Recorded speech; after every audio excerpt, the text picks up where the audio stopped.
नमस्कार साथियों, उपासना यस के डेली करंट अफेयर्स प्रोग्राम में आप सभी का स्वागत है। इसमें हम लोग the Hindu, PIB, Indian Express and Down to Earth से संबंधित परीक्षा के लिए जो भी महत्वपूर्ण खबरें होती हैं उनको कवर करते हैं। तो साथियों, यदि आप हमारे चैनल पर नए व्यूअर हैं तो सबसे पहले चैनल को सब्सक्राइब कर लीजिए। इसके साथ ही बेल आइकन को भी प्रेस कर लीजिए, जिससे आपको हमारे आने वाले सभी वीडियो की नोटिफिकेशन मिल सके। तो आइए अब हम लोग आज का सेशन शुरू करते हैं। आज के सेशन की पहली न्यूज है टूल किट विवाद खबरों में। तो आइए हम लोग सबसे पहले ये देखते हैं ये विवाद न्यूज में क्यों है। हाल ही में कार्यकर्ता दिशा रवि एक टूल किट को संपादित करने और वैश्विक स्तर पर चर्चित जलवायु परिवर्तन विरोधी प्रचारक ग्रेटा थनबर्ग, ये आपने नाम खूब सुना होगा, जिन्होंने भारत में हो रहे किसान आंदोलन का समर्थन किया था, के साथ साझा करने के आरोप में दिल्ली पुलिस की हिरासत में है, जिससे टूल किट विवाद न्यूज में था। अब हम लोग ये जानते हैं कि टूल किट क्या होती है। पहला पॉइंट है इसमें, ये किसी मुद्दे के बारे में समझाने वाला एक दस्तावेज होता है और यह अभियान या आंदोलन से जुड़े हुए व्यक्तियों अथवा अभियान को तेज करने के लिए अन्य लोगों को जोड़ने हेतु एक मार्गदर्शक के रूप में कार्य करता है। सेकंड पॉइंट, इसमें अभियान या आंदोलन को आगे बढ़ाने हेतु क्या, कब और कैसे किया जाना चाहिए, इस बारे में रोड मैप उपलब्ध रहता है। Third point, tool kit social media के बढ़ते प्रभाव के समय में किसी आंदोलन या अभियान को जारी रखने के लिए एक उपयोगी उपकरण बन गया है। अगला, अब हम लोग इस विवाद से जुड़े हुए जो मुख्य पॉइंट हैं उनको जानते हैं, जिनमें पहला है, वर्तमान मामले में 5 फरवरी को ग्रेटा थनबर्ग ने अनजाने में गूगल दस्तावेज टूल किट को साझा कर दिया था, जिससे इस टूल किट का आकस्मिक खुलासा हो गया। हालांकि ग्रेटा ने बाद में इस ट्वीट को डिलीट कर दिया था, लेकिन तब तक ये सुर्खियों में आ चुका था। सेकंड पॉइंट, इस टूल किट में संसद द्वारा वर्ष 2020 में पारित कृषि कानूनों पर मोदी सरकार के खिलाफ दिल्ली की सीमाओं पर जारी किसानों के विरोध को समझाने का प्रयास किया गया था। थर्ड पॉइंट, जांच के उपरांत दिल्ली पुलिस ने पाया कि कुछ खालिस्तानी समर्थक तत्व देश के खिलाफ असहमति का माहौल पैदा करने में शामिल थे। फोर्थ, दिशा रवि को दस्तावेज तैयार करने और साझा करने के लिए एक प्रमुख साजिशकर्ता होने का आरोप लगाया गया है, जिससे इन्हें गिरफ्तार किया गया था। तो ये टूल किट विवाद से जुड़े हुए कुछ मुख्य पॉइंट थे जो आपको याद रखने हैं। अब हम लोग अगली न्यूज पर आते हैं। अगली न्यूज में है करलापट वन्यजीव अभ्यारण्य खबरों में। तो आइए हम लोग जानते हैं इसके बारे में। पहला पॉइंट, हाल ही में इसमें हेमरेज सेप्टिसीमिया के कारण 6 हाथियों की मौत हो गई, जिससे ये न्यूज में था। सेकंड, ये उड़ीसा राज्य में अवस्थित है। तो ये 2 पॉइंट महत्वपूर्ण है, इस अभ्यारण्य के बारे में आपको याद रखने हैं। अगला अगला है महाराजा सुहेलदेव खबरों में। तो आइए हम लोग जानते हैं इनके बारे में। पहला पॉइंट, हाल ही में प्रधानमंत्री द्वारा उत्तर प्रदेश में चितौरा झील के विकास कार्यों तथा महाराजा सुहेलदेव स्मारक का शिलान्यास किया जाएगा, जिससे ये न्यूज में है। सेकंड, सुहेलदेव श्रावस्ती वर्तमान उत्तर पूर्वी उत्तर प्रदेश में एक प्रसिद्ध राजा थे। इनके लिए 11वीं शताब्दी की शुरुआत में बहराइच में गजनवी के सिपाह सालार गाजी सैयद सालार मसूद को मार गिराने के लिए जाना जाता है। थर्ड पॉइंट, 17वीं शताब्दी के फारसी भाषा के ऐतिहासिक विवरण मिरात मसौदी में राजा सुहेलदेव का उल्लेख किया गया है। फोर्थ, मिरात मसौदी मुगल सम्राट जहांगीर के शासनकाल के दौरान अवध उर रहमान, ये नाम आपको याद रखना है, अवध उर रहमान चिश्ती द्वारा लिखी गई सालार मसूद की जीवनी है।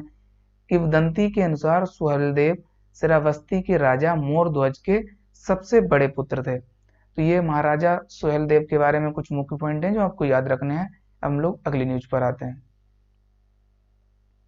अगली न्यूज है विशालकाय चर्मपृष्ठ कछुआ खबरों में। तो आइए हम लोग जानते हैं इसके बारे में। पहला पॉइंट, हाल ही में अंडमान और निकोबार द्वीप समूह में पर्यटन और बंदरगाह विकास संबंधी प्रस्तावों से हिंद महासागर के इस भाग में विशालकाय चर्मपृष्ठ कछुए की कुछ सबसे महत्वपूर्ण प्रजनन स्थलों के भविष्य पर संरक्षणवादियों ने चिंताएं व्यक्त की हैं, जिससे ये कछुआ न्यूज में था।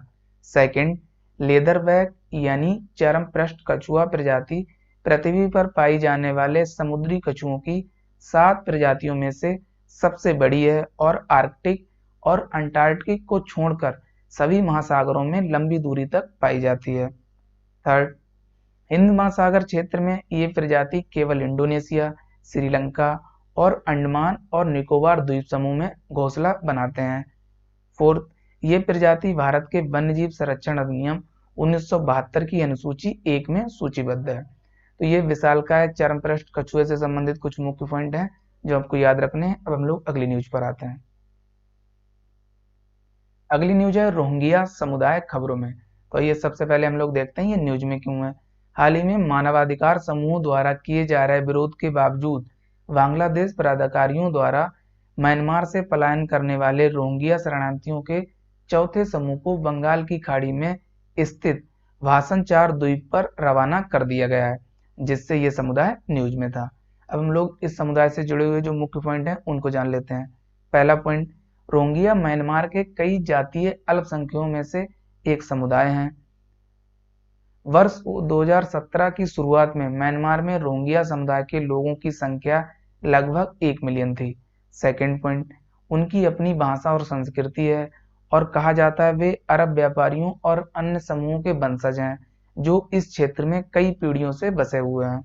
थर्ड, संयुक्त राष्ट्र महासचिव एंटोनियो गुटेरेस द्वारा रोहिंग्या समुदाय के लोगों को विश्व में सर्वाधिक नहीं तो सबसे अधिक भेदभाव किए जाने वाले लोगों में से एक के रूप में वर्णित किया गया है।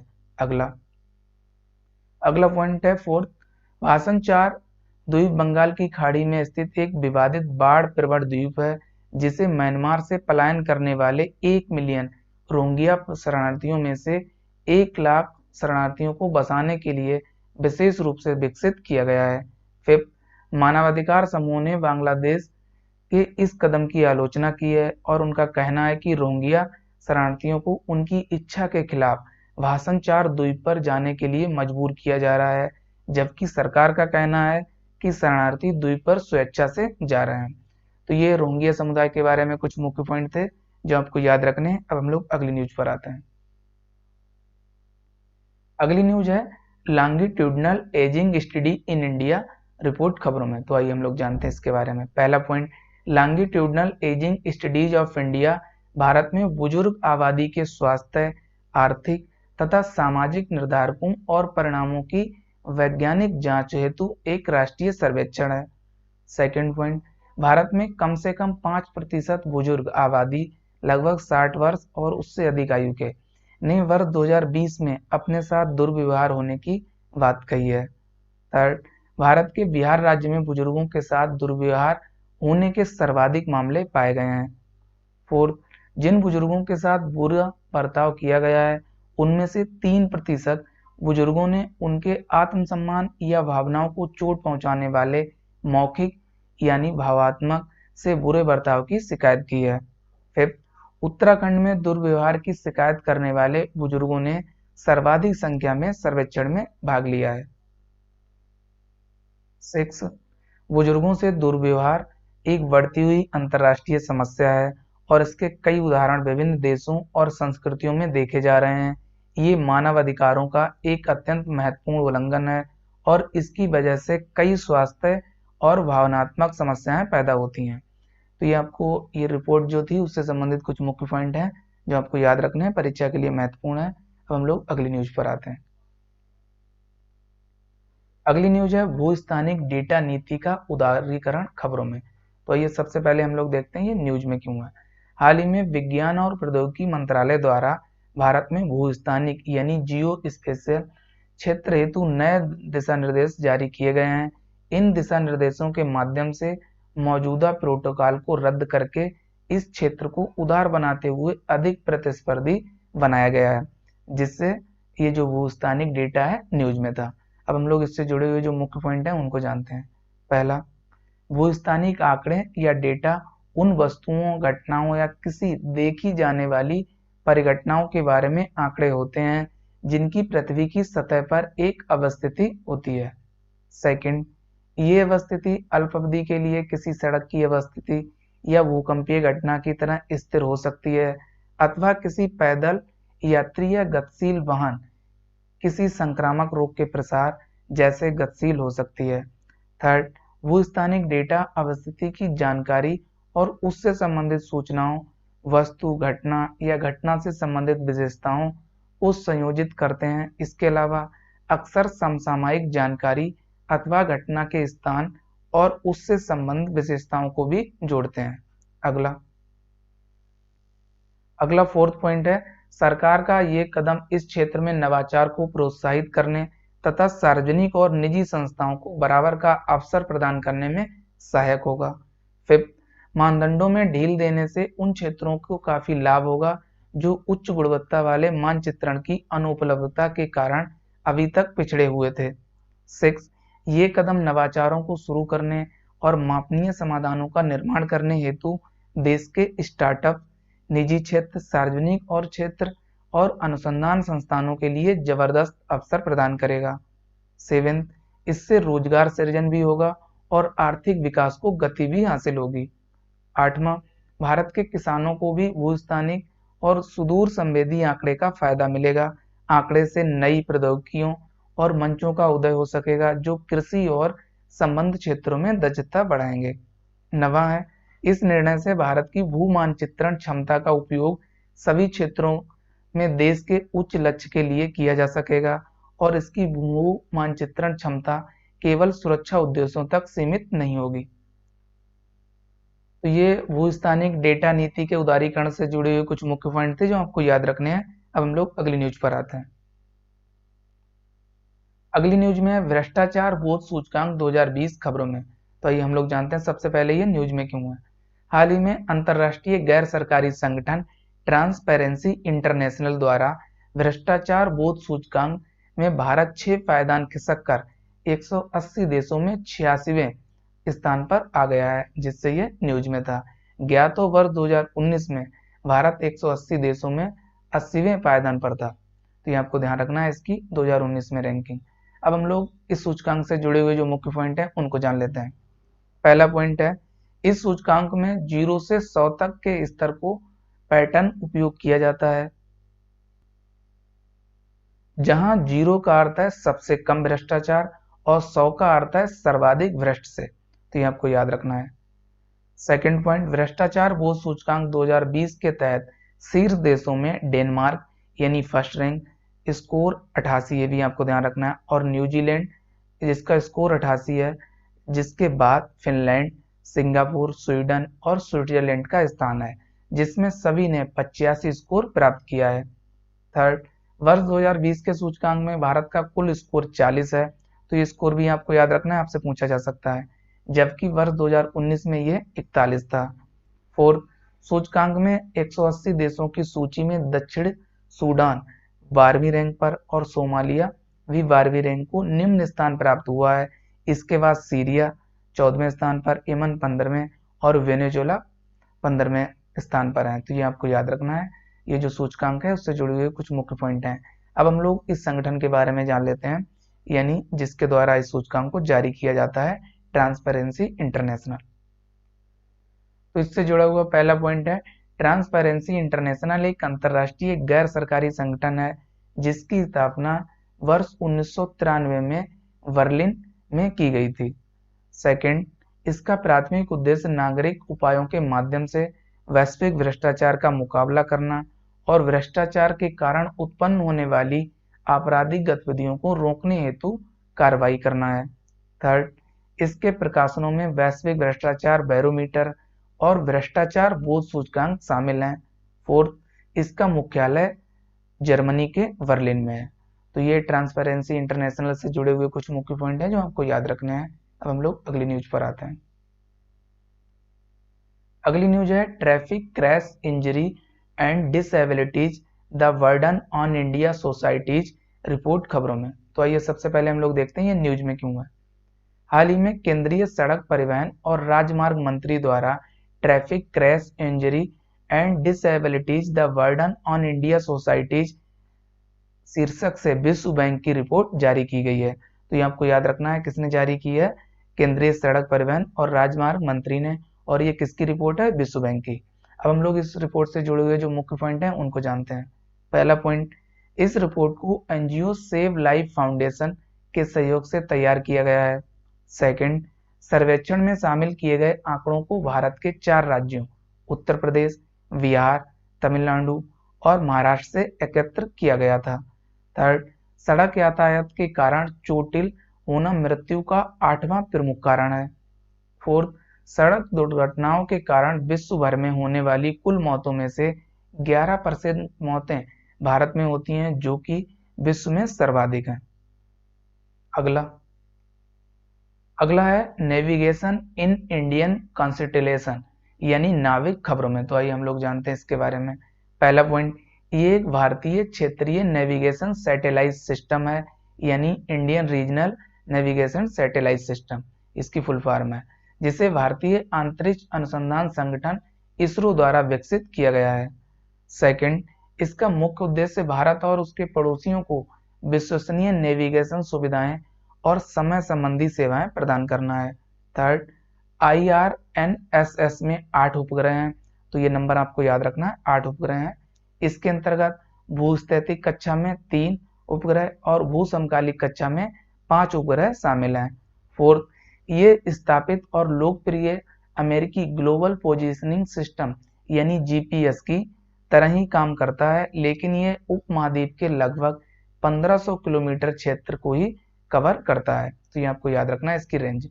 फिफ्थ, इसे मोबाइल टेलीफोन मानकों के समन्वय के लिए वैश्विक संस्था थर्ड जनरेशन पार्टनरशिप प्रोजेक्ट द्वारा प्रमाणित किया गया है, तो ये आपको याद रखना है। अगला है 6, इसके संभावित उपयोग स्थलीय, हवाई और समुद्री नेविगेशन, आपदा प्रबंधन, वाहन ट्रैकिंग और पोत प्रबंधन, विशेष रूप से खनन और परिवहन क्षेत्र के लिए मोबाइल फोन के साथ संयोजन, सटीक समय, ATM और पावर ग्रिड हेतु मैपिंग और जियो डेटा संबंधी सेवाएं उपलब्ध कराना है। 7वां, अन्य वैश्विक नेविगेशन प्रणालियां आपको याद रखनी है। ए है वाइडू जो चीन की है, V गैलीलियो ये यूरोप की है, और C ग्लोनास ये रूस की है, और D यानी फोर्थ है क्वासी जेनिथ सैटेलाइट ये जापान की है। तो ये आपको याद रखनी है, आपसे मिलान करने के लिए परीक्षा में पूछी जा सकती है। अगला है डिजिटल इंटेलिजेंस यूनिट खबरों में। तो आइए सबसे पहले हम लोग देखते हैं ये न्यूज में क्यों है। हाल ही में केंद्रीय संचार मंत्रालय ने अवांछित वाणिज्यिक संचार यानी UCC की शिकायतों और वित्तीय धोखाधड़ी, विशेष रूप से डिजिटल भुगतान के क्षेत्र में के मामले से निपटने के लिए डिजिटल इंटेलिजेंस यूनिट को एक नोडल एजेंसी के रूप में स्थापित करने का निर्णय लिया है, जिससे डिजिटल इंटेलिजेंस यूनिट न्यूज में थी। अब हम लोग इससे जुड़े हुए जो मुख्य पॉइंट हैं उनको जानते हैं। पहला, इसका उद्देश्य दूर संचार संसाधनों से जुड़ी किसी भी धोखाधड़ी की गतिविधि की जांच में विभिन्न कानून प्रवर्तन एजेंसियों, वित्तीय संस्थानों और दूर संचार सेवा प्रदाताओं के बीच समन्वय स्थापित करना है। सेकंड, शिकायतों के प्रभावी निवारण के लिए DIU यानी डिजिटल इंटेलिजेंस यूनिट के अलावा एक वेब और मोबाइल ऐप के साथ साथ एक SMS आधारित प्रणाली विकसित की जाएगी। थर्ड, DIU प्रणाली डिजिटल पारिस्थितिकी तंत्र के प्रति लोगों के विश्वास को मजबूत करेगी और वित्तीय डिजिटल लेन देन, मुख्य रूप से मोबाइल से संबंधित, को अधिक सुरक्षित और विश्वसनीय बनाएगी, जिसके परिणामस्वरूप डिजिटल इंडिया को बढ़ावा मिलेगा। अगला है रक्षा अनुसंधान एवं विकास संगठन यानी DRDO खबरों में। तो आइए हम लोग जानते हैं इसके बारे में। DRDO यानी defence research development organisation Bharat के लिए एक विश्व स्तरीय विज्ञान और प्रौद्योगिकी आधारित स्थापित करने की दिशा में कार्य करता है, और इसका उद्देश्य अंतर्राष्ट्रीय स्तर पर प्रतिस्पर्धी प्रणाली एवं समाधान प्रस्तुत कर भारत के सशस्त्र बलों को निर्णायक बढ़त प्रदान करना है। सेकंड पॉइंट, DRDO की स्थापना वर्ष 1958 में रक्षा विज्ञान संगठन के साथ भारतीय सेना के तकनीकी विकास प्रतिष्ठान तथा तकनीकी विकास और उत्पादन निदेशालय के संयोजन के बाद की गई थी। थर्ड, ये भारत सरकार के रक्षा मंत्रालय के प्रशासनिक नियंत्रण में कार्य करता है। तो ये मंत्रालय भी आपको याद रखना है जिसके प्रशासनिक नियंत्रण में ये कार्य करता है। अगला है संयुक्त राष्ट्र पूंजी विकास कोष यानी United nation capital development fund खबरों में। तो ये हम लोग जानते हैं इसके बारे में। पहला पॉइंट है, हाल ही में भारतीय मूल की निवेश और डेवलपमेंट बैंकर प्रीति सिन्हा, ये नाम आपको याद रखना है, को संयुक्त राष्ट्र पूंजी विकास कोष यानी UNCDF का कार्यकारी सचिव नियुक्त किया गया है, जिससे ये खबरों में था। सेकंड पॉइंट, प्रीति सिन्हा ने संगठन में जूडिथ कार्ल, ये नाम आपको याद रखना है, जूडिथ कार्ल का स्थान लिया है, जो कि संयुक्त राष्ट्र पूंजी विकास कोष में अपना 30 वर्ष का कार्यकाल पूरा करने के बाद फरवरी में सेवानिवृत्त हुई थी। थर्ड पॉइंट, यह अल्पकालिक अल्प विकसित देशों के लिए संयुक्त राष्ट्र की पूंजी निवेश एजेंसी है। फोर्थ, ये मुख्य तौर पर अल्प विकसित देशों में गरीबी के लिए सार्वजनिक और निजी वित्त उपलब्ध कराने का कार्य करती है। फिफ्थ, इसकी स्थापना वर्ष 1966 में संयुक्त राष्ट्र के अंतर्गत एक स्वायत्त संगठन के रूप में की गई थी। सिक्स, इसका मुख्यालय न्यूयॉर्क में है, ये आपको याद रखना है, यानी यूनाइटेड स्टेट ऑफ अमेरिका, तो ये याद रखना है आपको अच्छे से। अगला है परीक्षा संबंधी महत्वपूर्ण तथ्य, तो ये हम लोग इन पर नजर डालते हैं। पहला है, हाल ही में 16 फरवरी 2021 को दिल्ली पुलिस के 74वें स्थापना दिवस का आयोजन किया गया है, तो ये आपको याद रखना है। सेकंड, नाइजीरिया की एंगोजो ओंकोजो इवेला को हाल ही में विश्व व्यापार संगठन की महानिदेशक नियुक्त किया गया है, तो ये नई नियुक्ति है, आपको याद रखनी है, यानी जो वर्ल्ड ट्रेड ऑर्गेनाइजेशन है उसकी इन्हें महानिदेशक नियुक्त किया गया है। थर्ड, हाल ही में केंद्रीय बजट 2021-22 की प्रस्तुति के बाद विदेशी पोर्टफोलियो निवेश यानी FPI बढ़ने के कारण सेंसेक्स में 11.36% की वृद्धि हुई है। यह FPI को प्रायः, ये भी आपको याद रखना है, FPI को प्रायः हॉट मनी यानी हॉट मनी कहा जाता है, क्योंकि इसमें अर्थव्यवस्था से पलायन करने की प्रवृत्ति अत्यधिक होती है।